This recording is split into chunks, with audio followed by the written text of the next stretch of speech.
IPL 2026 season సరికొత్త రికార్డులకు, ఉత్కంఠభరిత పోరాటాలకు వేదికగా మారుతోంది. ఈ క్రమంలో బెంగళూరులోని చిన్నస్వామి స్టేడియం వేదికగా రాయల్ ఛాలెంజర్స్ బెంగళూరు మరియు లక్నో సూపర్ జెయింట్స్ మధ్య జరిగిన 23వ మ్యాచ్ అభిమానులకు కన్నుల పండుగగా నిలిచింది. ఈ సీజన్ ఐపీఎల్ మ్యాచ్లను గమనిస్తే ఒక విచిత్రమైన ట్రెండ్ నడుస్తోంది. మ్యాచ్ మొదలైన అరగంటకే ఏ జట్టు గెలుస్తుందో, ఏ జట్టు ఇంటికి వెళ్తుందో ఇట్టే అర్థమైపోతోంది. బీభత్సమైన ఫామ్‌లో ఉన్న ఆర్సీబీ దెబ్బకు దారుణమైన ఫామ్‌తో కొట్టుమిట్టాడుతున్న లక్నో సూపర్ జెయింట్స్ తలవంచక తప్పలేదు. చిన్నస్వామి స్టేడియం అంటేనే పరుగుల ప్రవాహానికి మారుపేరు. కానీ లక్నో బ్యాటర్లు అక్కడ పరుగుల కరువు సృష్టించగా, ఆర్సీబీ మాత్రం అక్షరాలా పెదరాయుడు తరహాలో చెలరేగిపోయింది. గెలవాలనే కసి, పోరాడాలనే కనీస సెన్స్ లేకుండా లక్నో బ్యాటర్లు గ్రౌండ్‌లో నిద్రపోతే, సింహంలా విరుచుకుపడిన ఆర్సీబీ ప్లేయర్లు లక్నోను 29 బంతులు మిగిలి ఉండగానే 5 వికెట్ల తేడాతో చిత్తుగా ఓడించారు. ఈ అద్భుత విజయంతో ఆర్సీబీ పాయింట్ల పట్టికలో రాజస్థాన్ రాయల్స్ ను వెనక్కి నెట్టి సింహాసనాన్ని అధిష్ఠించి నంబర్ 1 స్థానానికి చేరుకుంది. ఈ మ్యాచ్ కోసం బెంగళూరు జట్టు జాకబ్ డూఫీని పక్కన పెట్టి ఖచ్చితత్వానికి మారుపేరైన జోష్ హజల్వుడ్ ను తుది జట్టులోకి తీసుకురాగా, లక్నో మాత్రం ఎటువంటి మార్పులు లేకుండా పాత పంథాలోనే బరిలోకి దిగింది. టాస్ గెలిచిన బెంగళూరు కెప్టెన్ బౌలింగ్ ఎంచుకోవడంతో భువనేశ్వర్ కుమార్, హజల్వుడ్, రసిక్, సలాం త్రయం పవర్ ప్లేలో నిప్పులు చెరిగే బౌలింగ్తో లక్నోను గడగడలాడించారు. బ్యాట్ జులిపించాల్సిన ఐడెన్ మార్కరం 12 పరుగులకే రసిక్ సలాం బౌలింగ్లో వెనుదిరగగా, క్రీజులోకి వచ్చిన రిషబ్ పంత్ కేవలం 3 బంతులు మాత్రమే ఎదుర్కొన్నాడు. హజల్వుడ్ విసిరిన బంతి పంత్ మోచేతికి బలంగా తగలడంతో అతను విపరీతమైన నొప్పితో కన్నీరు పెట్టుకుంటూ మైదానాన్ని వీడటం లక్నోకు పెద్ద దెబ్బ. ఇక నికోలస్ పూరన్ పవర్ ప్లేలో 6 బంతులు ఆడి కేవలం 1 పరుగు మాత్రమే చేసి తాను కూడా టెస్ట్ క్రికెట్ ఆడగలనని నిరూపించుకున్నాడు.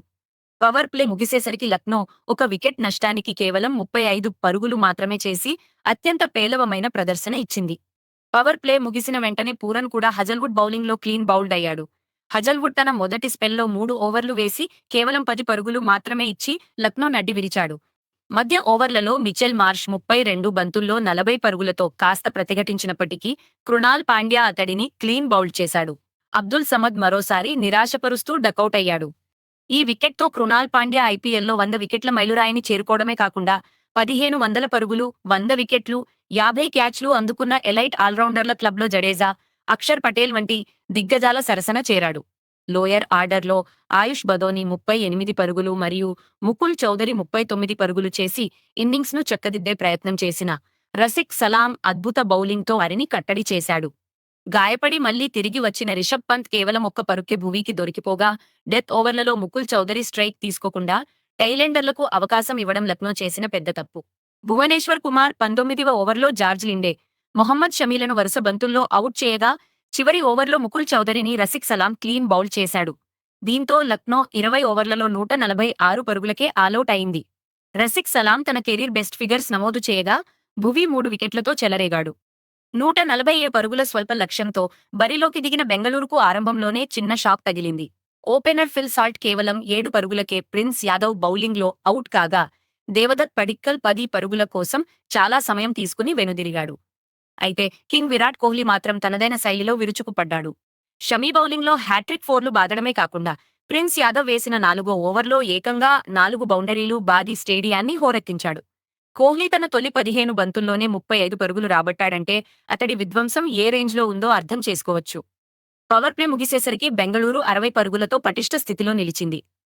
కోహ్లీ 34 బంతుల్లో 6 ఫోర్లు, ఓ సిక్సర్తో 49 పరుగులు చేసి దురదృష్టవశాత్తు అర్ధ సెంచరీకి 1 పరుగు దూరంలో అవేష్ ఖాన్ బౌలింగ్లో అవుట్ అయ్యాడు. కోహ్లీ వెనుదిరిగిన తర్వాత రజత్ పాటీదార్ 27 పరుగులు మరియు జితేష్ శర్మ 23 పరుగులు లక్నో బౌలర్లతో ఫుట్బాల్ ఆడుకున్నారు. ముఖ్యంగా జితేష్ శర్మ 300 స్ట్రైక్ రేట్తో శివమెత్తి, దిగ్వేజ్ రతి వేసిన 12వ ఓవర్లో ఏకంగా 23 పరుగులు రాబట్టి అదరగొట్టాడు. 13వ ఓవర్లో ప్రిన్స్ యాదవ్ వీరిద్దరినీ ఒకే ఓవర్లో అవుట్ చేసి మ్యాచ్ను మలుపు తిప్పే ప్రయత్నం చేసినప్పటికీ అప్పటికే జరగాల్సిన నష్టం జరిగిపోయింది. ప్రిన్స్ యాదవ్ 3 వికెట్లు తీసినా మిగతా బౌలర్లు దారుణంగా పరుగులు సమర్పించుకున్నారు. చివరిలో టీమ్ డేవిడ్ మరియు రొమారియో షెపర్డ్ చెరో 14 పరుగులతో ఎలాంటి డ్రామా లేకుండా లాంఛనాన్ని పూర్తి చేశారు. దీంతో ఆర్సీబీ 5 వికెట్ల తేడాతో గ్రాండ్ విక్టరీని నమోదు చేసి పాయింట్ల పట్టికలో అగ్రస్థానానికి చేరుకుంది. 140కి పైగా లక్ష్యాన్ని ఛేదించే క్రమంలో బంతుల పరంగా బెంగళూరుకు ఇది రెండో అతిపెద్ద విజయం. ఈ విజయంతో ఆర్సీబీ మిగతా జట్లకు ప్రమాద గంటికలు మోగిస్తూ తన టైటిల్ వేటను కొనసాగిస్తోంది. ఈ వీడియో మీకు నచ్చితే లైక్ చేయండి మరియు షేర్ చేయండి. మరిన్ని క్రికెట్ అప్డేట్స్ కోసం మా ఛానల్ను సబ్స్క్రైబ్ చేయండి.